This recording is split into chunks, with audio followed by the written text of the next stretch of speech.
Welcome to research digital academy. Research digital academy में आपका बहुत बहुत स्वागत है। जैसा कि आप लोग जानते हैं कि एसएससी जीडी की परीक्षाओं को ध्यान में रखते हुए रिसर्च डिजिटल एकेडमी की तरफ से एक बहुत ही शानदार प्रैक्टिस सीरीज चलाई जा रही है, जिसमें हम मैथ के 4 प्रैक्टिस सेट को सॉल्व करते हुए आज हम पहुंचे हैं पांचवें प्रैक्टिस सेट पे। तो आइए इस धमाकेदार क्वेश्चन को कुछ धमाके के साथ सॉल्व करते हैं। तो चलिए हम बढ़ते हैं क्वेश्चन की तरफ। और पहला क्वेश्चन हमारा ये रहा। पहला क्वेश्चन क्या कह रहा है? पहला क्वेश्चन कह रहा है, एक दुकानदार 85 रुपए में एक नोटबुक खरीदता है। वह 15% की छूट देने के बाद 20% का लाभ चाहता है। उसे नोटबुक का मूल्य क्या अंकित करना चाहिए? कह रहा है 85 रुपए में एक नोटबुक खरीदता है और 15% की छूट देने के बाद 20% का लाभ चाहता है। तो उस नोटबुक का मूल्य क्या अंकित करना चाहिए? इस क्वेश्चन को सॉल्व करने के लिए केवल एक फार्मूला नहीं, वो समझिए वो ट्रिक ही है। बस आपको 3 चीजें इसमें मेंशन करनी होंगी। पहला क्या होता है? MRP। दूसरा क्या होता है? SP। और उसके बाद होगा CP। अब इस क्वेश्चन को ध्यान से देखिए एक लाइन में, इसी पे बस ये क्वेश्चन पूरा सॉल्व हो जाएगा। कैसे होगा देखिए, क्या कह रहा है? दुकानदार 85 में एक नोटबुक खरीदता है और 15% छूट देने के बाद, यानी कि वो 85 रुपए में खरीदा होगा, ठीक है। 15% की छूट देने के बाद 20% का लाभ चाहता है, यानी कि लाभ हमेशा क्रय मूल्य पे, यानी कि इसका 120%। 25 यानी काटिए, इसको काटिए, 4 से काटिए, 4 तिहाई 12 जीरो, 4 दूनी 8, 4 पचे 20, 5 से 5 छक्का 30, 5 पचे 25, 5 से 17 हो गया। ये 17 छक्का 102, यानी कि यहाँ किनारे लिखते हैं, इसको किनारे काटते हैं, यानी कि ये हो गया 85, इसको काट लेते हैं। 85 का 120% कितना होगा? हो गया 6, 5, 17, यानी 17 छक्का 102, यानी कि उसको कितने में बेचना है? 102 रुपए में। लेकिन उसके 102 रुपए में बेचने के साथ साथ उसको कितने का छूट देना है? 15% का। तो बताइए वो कितना बढ़ा के बोले कि 15% का छूट देने के बाद भी उसको कितना मिले? 20% का लाभ हो। तो इस क्वेश्चन को यहां से करने के बाद हम सीधा आ जाते हैं ऑप्शन पे और यहीं से चेक कर लेते हैं। तो पहला ऑप्शन चेक करते हैं 105। तो देखिए ध्यान से देखिए, 15, अगर हम मान लीजिए 105 यहाँ लिख देते हैं तो 2 और 3 मतलब बहुत ज्यादा नजदीक लग रहा है, तो 15% कोई चांस नहीं है। दूसरा ऑप्शन देखते हैं, थोड़ा सा बढ़ते हैं, 110, यानी कि इसके इसके बीच में कितने का डिफरेंस है? 8 का। कितने का डिफरेंस है? 8 का। तो यहाँ भी थोड़ा हमको कम ही चांस लग रहा है, क्योंकि 8 में 15% पॉसिबल ही नहीं है। तो थोड़ा सा और बढ़ते हैं, 115, इस पे सॉल्व करके देखते हैं। अगर 115 इसका मूल्य, कितने की छूट देना है? 15। 115 पे 15% की छूट दीजिए, यानी कि 85 बट्टा 100, 17, 5 से काटिए 17 हो गया, 5 दूनी 10 जीरो, फिर 5 से काटिए 5 चौक 20, 5 दूनी 10, 5 तिहाई 15, पॉइंट में आ गया, होगा ही नहीं। अब हमारा बचा लास्ट वाला ऑप्शन 120, यानी कि यहाँ लिख देंगे 120 पे 15% की छूट, 20 पच्चीस 100, 20 छक्का 120, 15 सत्ते 17 पचे 85, यानी कि 17 छक्का 102, यानी कि अगर यहाँ 120 रहेगा और इस पे 15% की छूट मिलेगी तो वो कितने में बेचेगा? तो उसको कितने का लाभ हो जाएगा? 20% का। यानी ऑप्शन नंबर डी हमारा, यानी 4 नंबर क्या हो जाएगा? राइट हो जाएगा। अगला क्वेश्चन देखते हैं, अगला क्वेश्चन क्या कह रहा है? अगला क्वेश्चन हमारा ये कह रहा है, एक, ओ भाई क्वेश्चन तो रिपीट हो गया है, ठीक है स्किप करते हैं। अगला क्वेश्चन,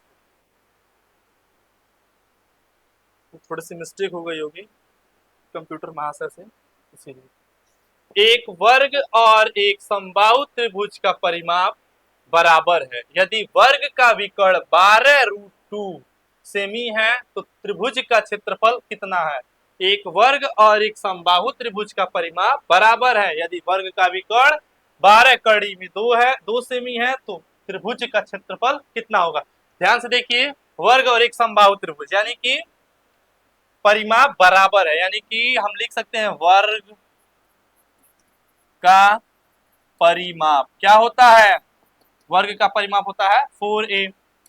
अब त्रिभुज का परिमाप क्या होता है? त्रिभुज का परिमाप क्या होता है? 3a, ठीक है। अब देखिए ध्यान से देखिए, इसको कह रहा है वर्ग का विकर्ण, तो वर्ग का विकर्ण यानी कि वर्ग का विकर्ण d, यानी कि वर्ग का विकर्ण d बराबर होता है, d बराबर क्या होता है? A root two, a root two. तो वर्ग का विकर्ण कितना दिया है, 12 root two is equal to a root two. ये रूट से रूट कट गया, ए इज इक्वल टू हो गया हमारा 12। क्या हो गया, 12 सेंटीमीटर। अब ध्यान से देखिए, यहां से हमको ए की वैल्यू मिल गई, यानी कि वर्ग का जो परिमाप ए है उसकी वैल्यू हमको मिल गई। अब हमको क्या निकालना है, तो त्रिभुज का क्षेत्रफल कितना है। त्रिभुज का क्षेत्रफल अगर यहाँ हम यानी कह रहा है वर्ग और त्रिभुज का परिमाप बराबर है, यानी कि यहाँ से हम लिख सकते हैं 4a बराबर 3a। 4 इंटू ए की वैल्यू कितनी आई है, 12 बराबर 3a। 3 से काटिए, 3 चौक 12, यानी a इज इक्वल टू आ गया यहाँ पे 16 सेंटीमीटर। अब त्रिभुज का क्षेत्रफल जो होता है वो क्या होता है, त्रिभुज का क्षेत्रफल होता है कौड़ी में 3/4 गुणे भुजा स्क्वायर। वैल्यू रखिए, कौड़ी में 3/4 गुणे भुजा, यानी ए की वैल्यू कितनी आई है, 16 गुणा 16। 4 चौक 16, 16 चौक 64, यानी कि 64 कौड़ी में 3 सेंटीमीटर स्क्वायर। ऑप्शन नंबर कौन सा होगा, हाँ ऑप्शन नंबर हमारा 3 राइट होगा। ध्यान से देखिएगा, ऐसा ना हो कि वहां कौड़ी में 3 है, 64 सभी लोग देखिए मार दीजिए, लेकिन यहाँ क्या है √5 दिया है, तो ये हमारा क्या हो जाए गलत, यानी कि √64 √3 सेमी स्क्वायर हमारा राइट आंसर होगा। अगला क्वेश्चन देखते हैं। अगला क्वेश्चन हमारा ये है, अगला क्वेश्चन 6 और 4 का तृतीयानुपात कितना होगा, यानी कि 6 और 42 का तृतीयानुपात कितना होगा। तो इसके लिए क्या करना होगा, यानी कि तृतीयानुपात बराबर क्या होता है, तृतीयानुपात, तृतीयानुपाती बराबर होता है b² a, यानी कि b हमारा कितना है 42, 42 गुणा 42/a, यानी कि 6। काटिए इसको, 6 सत्ते 42, 7 दूनी 14 4, 7 चौक 28 से 29। देखिए ऑप्शन नंबर 1 हमारा क्या हो जाएगा, राइट हो जाएगा। अगला क्वेश्चन देखते हैं। अगला क्वेश्चन हमारा ये है, x minus y is equal to 25, x y is equal to 78, तो x² प्लस y² का मान कितना होगा। अब ध्यान से देखिए इस क्वेश्चन को, अगर हम देखें तो हमने जो भी प्रैक्टिस किया है 1 2 3 4 5 जो भी किया है, उसमें हमने एक चीजें कॉमन देखी कि एक क्वेश्चन जो है जैसे कि x³ प्लस y³ की वैल्यू बताइए, x² प्लस y² की वैल्यू बताइए, a² प्लस b² की, मतलब a² माइनस b², मतलब इस फॉर्मूले पे एक क्वेश्चन जरूर फंस जा रहा है। और दूसरे क्वेश्चन की बात करें तो मेंसुरेशन से एक क्वेश्चन से लेके आपका 1 से 2 क्वेश्चन आपका फंसना तय हो रहा है। तो ध्यान देंगे कि हम इस प्रैक्टिस सेट को करवाने का एक ही मतलब है कि हमें ये ज्ञात करना है कि हाँ कहाँ से कैसा क्वेश्चन कितना क्वेश्चन पूछ रहा है। अभी फिलहाल ये मिनी प्रैक्टिस सेट चल रहा है, मतलब 20 क्वेश्चन का होता है, लेकिन हम लोग 10 क्वेश्चन का करवा रहे हैं, बस ये बताने के लिए कि कहाँ से क्या क्या पूछ रहा है। बाकी इसके बाद अगला जो हम लोग प्रैक्टिस सेट करवाएंगे वो आपके लिए फुल प्रैक्टिस सेट करवाया जाएगा। तो आइए इस क्वेश्चन को सॉल्व करते हैं। x minus y is equal to 25, x y is equal to 78। ठीक है, तो कह रहा है फाइंड द वैल्यू, यानी कि x² plus y² is equal to question mark.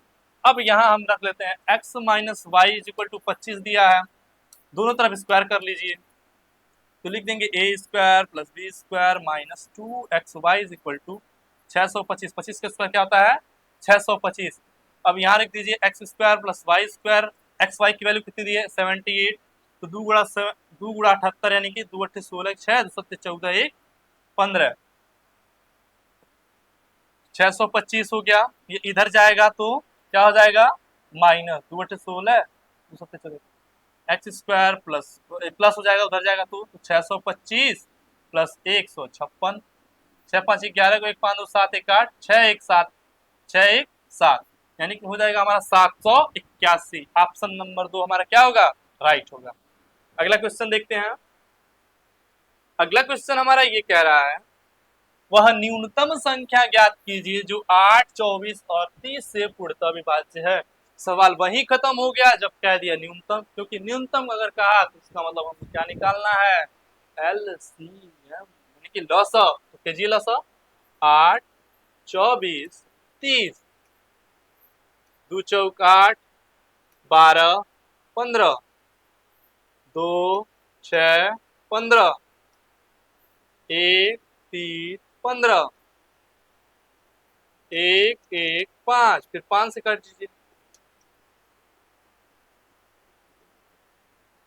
भाई इसको बता दो, मुझे कितने लोग मुझे लग रहा है कहीं 31 लिखे हैं क्या, तो फिर तो हो गई ना। 2 दूनी 4, दूनी 8, 24 25 120, यानी कि क्या हो जाएगा हमारा ऑप्शन नंबर 4 राइट हो जाएगा। अगला क्वेश्चन, अगला क्वेश्चन हम देखते हैं। अगला क्वेश्चन ये कह रहा है किराना सामग्री का 1/3 भाग 18% लाभ पर बेचा जाता है, 1/4 भाग 25% लाभ पर बेचा जाता है और शेष भाग को 30% लाभ पर बेचा जाता है। यदि कुल लाभ 1980 रुपया है तो किराना सामग्री का अभिष्ट मूल्य ज्ञात कीजिए। तो देखिए इस क्वेश्चन को कैसे सॉल्व करेंगे। कह रहा है 1/3 भाग 18, यानी कि हम मान लेते हैं 1 भाग, यानी कि 1 है उसका 1/3 भाग कितने पे 18 पे, उसके बाद प्लस दूसरा कितने पे 18% पे, यहाँ पे परसेंटेज यहाँ रख दीजिए। दूसरा कितने पे 1/4 भाग 25% पे, फिर तीसरा कितने पे कह रहा है शेष को, यानी कि 1 माइनस 1/3 धन 1/4, इसको करेंगे तो हो जाएगा 12 माइनस 4 3 7/12, यानी कि 5/12 भाग बचा है, तो 5/12 भाग को 30% पर बराबर 1980। ठीक, अब इसको कर लीजिए, 3 छक 18, ये नहीं घटेगा, 6 6 25 30, 6 दूनी 12। ठीक है,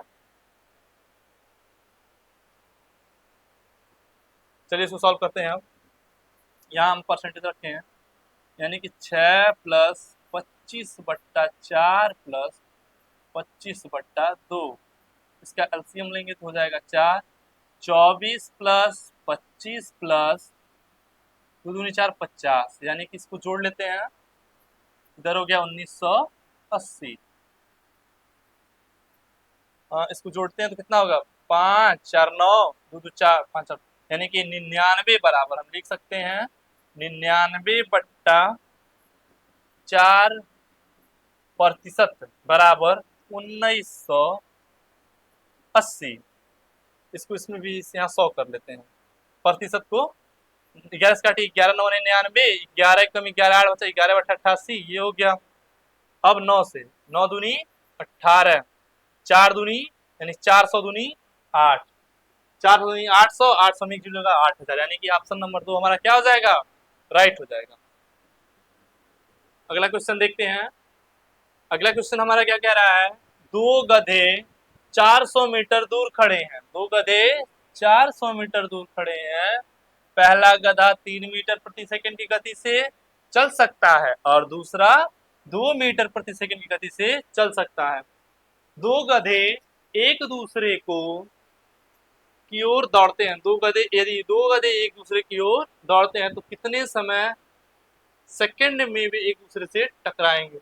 आसान है, क्योंकि आसान इसलिए कि 400 है, ये मान लीजिए ये हो गया, इनके बीच की दूरी कितनी है 400 मीटर।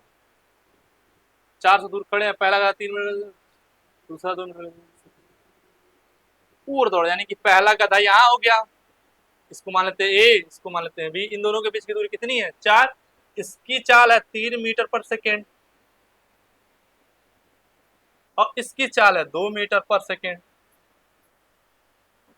ठीक, अब दोनों एक दूसरे की तरफ दौड़, यानी कि अगर जब एक दूसरे की तरफ दौड़ेंगे तो दोनों की चाल क्या होगी जुड़ जाएगी, यानी कि दूरी कितनी है 400/5, 5/40, क्या आएगा 80, यानी कि 80 सेकेंड में क्या होंगे टकराएंगे। अगला क्वेश्चन देखिए 5/40। ठीक, अगले क्वेश्चन की तरफ हम बढ़ते हैं। अगला क्वेश्चन हमारा ये कह रहा है प्रतिवर्ष चक्रवृद्धि ब्याज की किस दर से वार्षिक रूप से संयोजित होने पर कोई धनराशि 4 वर्षों में स्वयं की 625/256 गुना हो जाती है। तो इस क्वेश्चन को कैसे सॉल्व करेंगे। कह रहा है कोई धनराशि 4 वर्षों में स्वयं से 625/256 गुनी हो जाती है। तो कैसे सॉल्व करते हैं इसको। हाँ, चक्रवृद्धि ब्याज बराबर क्या होता है, चक्रवृद्धि ब्याज बराबर होगा P1 + R/100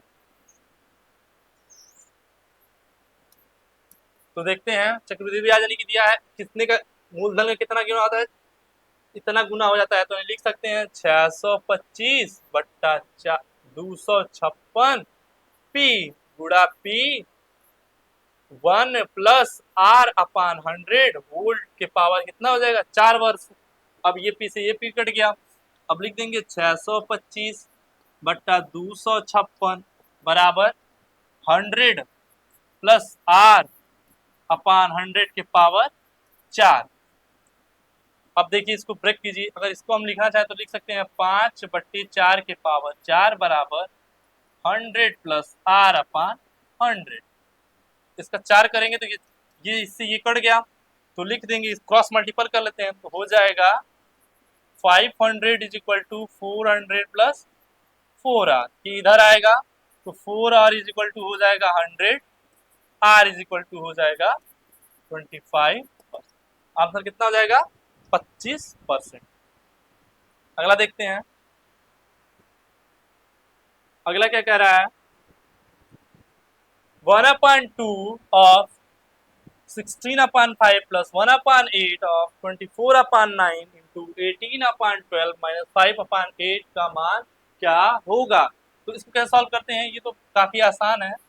1/2 ऑफ मतलब गुड़ा 16/5 1/8 मल्टीप्लाई 24/9 इंटू 18/12 5/8। इसमें कुछ भी करना नहीं है, इसमें काटा पीटी मतलब इसको काटना है, छोटा करना है और इसमें कैलकुलेशन करना है। तो हम चाहते हैं इस क्वेश्चन का आंसर आप हमारे कमेंट बॉक्स में दीजिए। तो मिलते हैं अगली क्लास में, बहुत बहुत धन्यवाद।